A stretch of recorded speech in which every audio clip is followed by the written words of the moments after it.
May kakalikutin tayo guys sa isang Bluetooth speaker. Ang sabi ng may-ari mga kalikot, ang problema niya yung kanyang mismong Bluetooth. So siguro hindi makakonek yung kanilang cellphone dito sa ating speaker. So na-try natin kanina, wala namang power. So paano kaya? Pero ang sabi niya yung Bluetooth lang daw yung problema. So na-try naman natin, wala namang power. So naka-plug na yung ating speaker. Try natin i-power dun sa kanyang likuran. Ayan, wala siyang indicator light. Akala ko yung Bluetooth lang yung may problema. So wala rin siyang power mga kalikot. Yan yung i-check natin mamaya.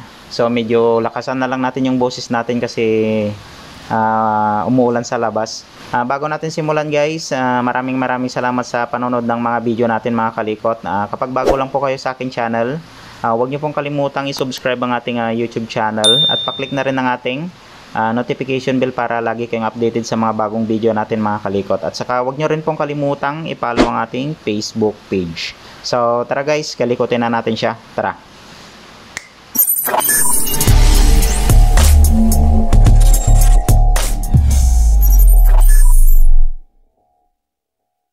Buksan muna natin mga kalikot. Medyo lumalakas yung ulan medyo maingay kasi walang bubida itong pinagkakalikutan natin. Tapos ayan pinasukan na rin ng bubuyog yung lagayan ng mic nya. Visual check muna tayo mga kalikot. So dito sa mga IC nya kinakalawang na. Linisin ko muna mga kalikot. Mukhang na-stuck itong kwan. Ayan nagkalaglagan yung mga lupa dito sa lagayan ng mic nya.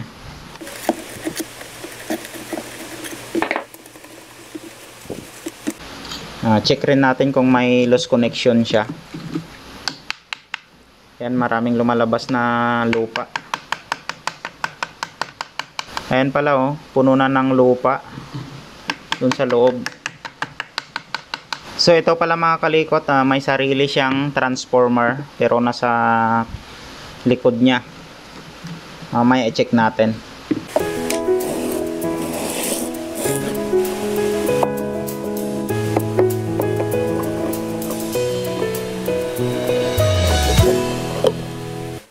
So ito yung kanyang transformer.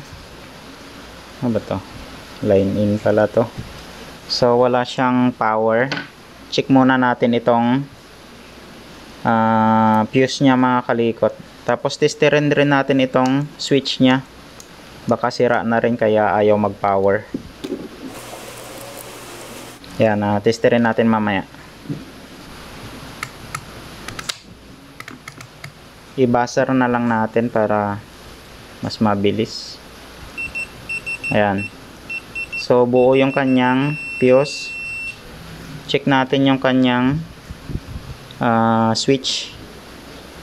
Ayan, i-power na natin or i-switch na natin siya. Ayan, so tumutunog naman. So ibig sabihin buo itong linya nya or buo yung ating switch. Check pala muna natin yung kanyang wire. Baka putol naman yung kanyang wire. So kinakalawang na rin or naglalagas na yung parang silver nya.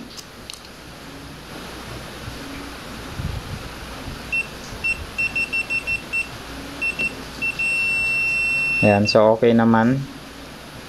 Check natin itong isa.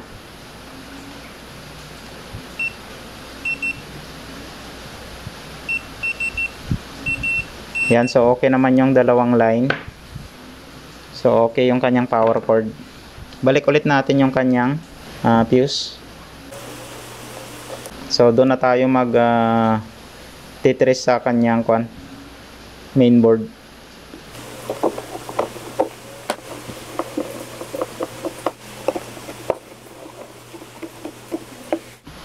Check muna natin mga kalikot yung mga transistor.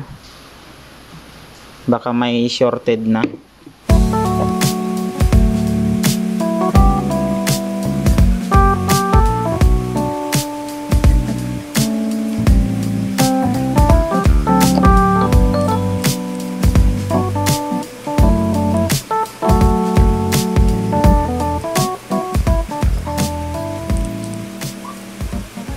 Mukhang okay naman yung mga transistor mga kalikot. Ayan na, naka-switch na yan mga kalikot doon sa likod, kaso wala siyang power. So bakit kaya? Okay naman yung kanyang fuse. Tapos yung kanyang power cord, ayun. Mukhang naglolos siya mga kalikot. Ayan o. So, kaya yun.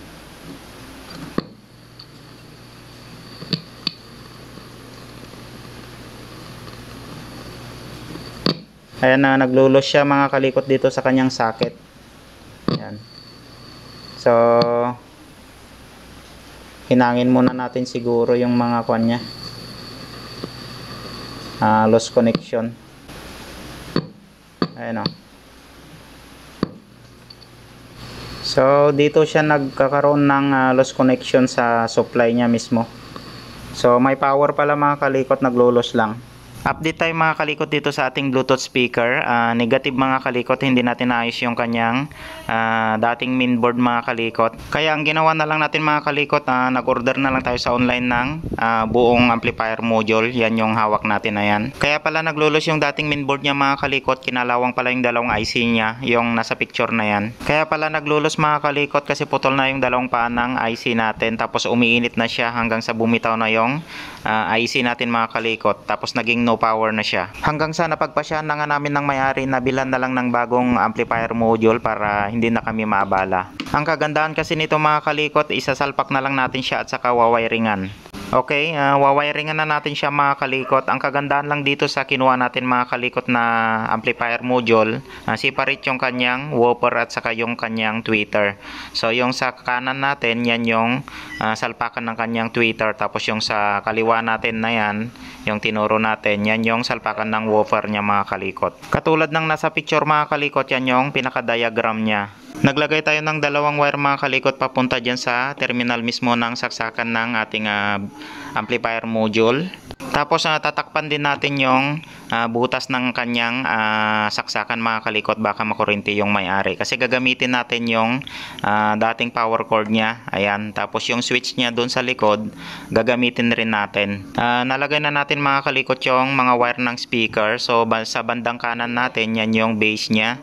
Tapos ito naman, yung sa kaliwa natin, yan yung sa tweeter niya. Tapos yung dalawang wire kanina mga kalikot, yan 220 yan mga kalikot. So tinap natin dyan sa mismong saksakan ng amplifier module natin. Kasi kung ilalagay natin sa harapan yung saksakan niya mismo mga kalikot, yung power cord niya, bali ang pangit naman tignan, kaya nilagay na natin dun sa likod mga kalikot. Kaso lang tatakpan natin yung butas ng saksakan niya dyan sa harap mga kalikot, baka makurinti yung may-ari. Ayan, subukan na natin mga kalikot, na power na natin.